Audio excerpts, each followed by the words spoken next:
आज की वीडियो में हम बात करेंगे फ्रांस द्वारा निर्मित फाइटर एयरक्राफ्ट के बारे में, जिसे हम अमेरिका द्वारा निर्मित F-16 के कड़े प्रतिद्वंदी के तौर पर भी जानते हैं।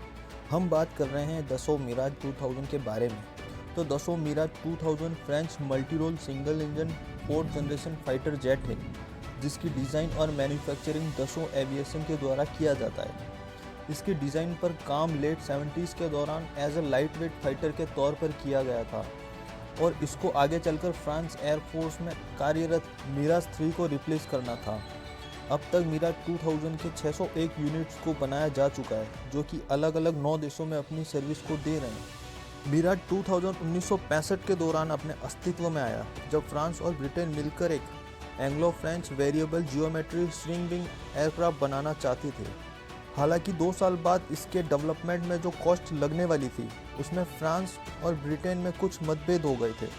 इसलिए फ्रांस इस प्रोजेक्ट से अलग हो गया और उसने अपने खुद के वेरिएबल जियोमेट्री एयरक्राफ्ट पर काम शुरू किया। मिराज 2000 के फर्स्ट प्रोटोटाइप को नंबर 01 कहा गया और इसकी फर्स्ट फ्लाइट 27 महीनों बाद 10 मार्च 1978 को हुई। अपनी 65 मिनट की फ्लाइट के दौरान इसने बिना आफ्टर बर्नर का यूज़ किए मैक 1.02 की स्पीड और 1200 मीटर की क्लाइंबिंग करने से पहले इसने मैक 1.3 की स्पीड को अचीव किया। साथ ही मई महीने के अंत तक इसने मैक 2 की स्पीड भी प्राप्त कर ली और जुलाई 1984 को इसके फर्स्ट एयरक्राफ्ट को फ्रेंच एयरफोर्स में शामिल किया और उसी साल फ्रेंच एयरफोर्स की 5th एनिवर्सरी थी, तो फ्रेंच एयरफोर्स ने 124 मिराज सी के ऑर्डर दिए।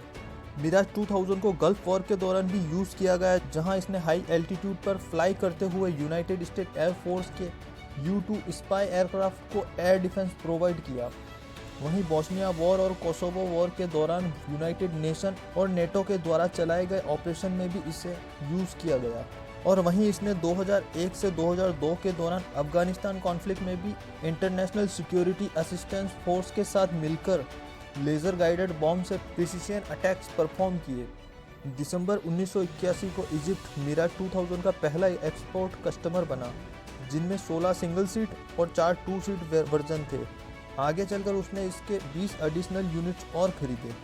1980 में जब इंडियन एयरफोर्स को यह पता चला कि यूनाइटेड स्टेट के द्वारा पाकिस्तान को एडवांस तरीन F-16A और B दिए जा रहे हैं, जो कि इंडियन एयरफोर्स के MiG-21 और MiG-25 से कहीं ज़्यादा सुपीरियर है, तो इंडियन एयरफोर्स ने इंडियन गवर्नमेंट को मिराज 2000 को प्रोक्योर करने के लिए कन्विंस किया, जो कि परफॉर्मेंस में F-16 से कई मामलों में सुपीरियर था।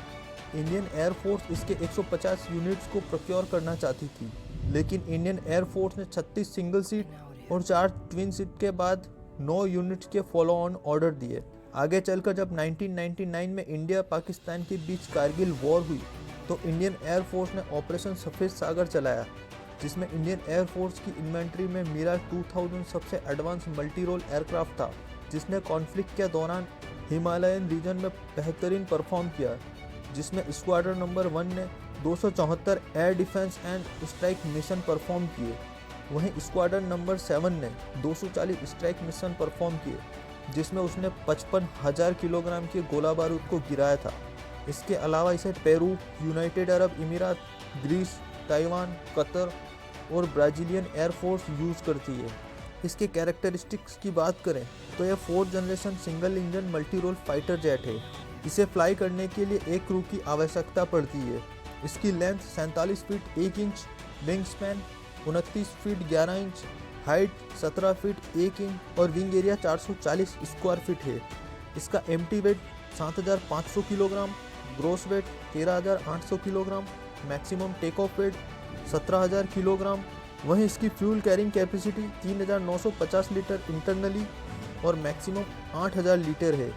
इसके इंजन की बात करें तो इसमें एक Snecma M53 P2 after burning turbofan engine लगा है, जो 64.3 किलो न्यूटन का ड्राई थ्रस्ट और आफ्टर बर्नर का यूज़ करके 95.1 किलो न्यूटन का थ्रस्ट देता है। इसकी maximum speed 2.2 Mach, range 1550 kilometre, ferry range 3350 kilometre, rate of climb 285 metre square और सर्विस सीलिंग 55,970 फीट है। वहीं इसके हथियारों की बात करें तो इसमें 2 30 mm की रिवॉल्वर कैनन गन लगी है, जो 125 राउंड पर गन फायर कर सकती है। साथ ही इसमें टोटल 9 हार्ड पॉइंट लगे होते हैं, जिस पर ये 6300 किलोग्राम तक का फ्यूल और ऑर्डिनेंस को कैरी करता है।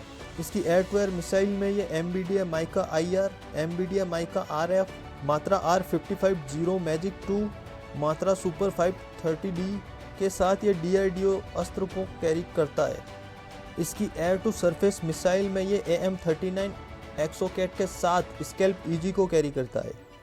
वहीं ये MK-82 unguided bombs, PGM-500 modular guided bombs, AS-30L laser guided missile, GBU-12 laser guided bombs, GBU-16 laser guided bombs, GBU-24 laser guided bombs, GBU-49 laser guided bombs के साथ स्पाइस 2000 और ASMP tactical nuclear cruise missile को carry करता है। वहीं इसके अंदर Thomson CSF RDY radar Doppler multi target radar लगा है, जो एयर टू एयर मोड में 110 किलोमीटर की रेंज देता है और साथ ही ये 24 टारगेट को ट्रैक और उनमें से 8 को एक साथ इंगेज कर सकता है। तो आई होप आपको वीडियो पसंद आए। चैनल पर नए तो प्लीज़ चैनल को सब्सक्राइब करें। मिलते हैं नेक्स्ट वीडियो में। Signing off.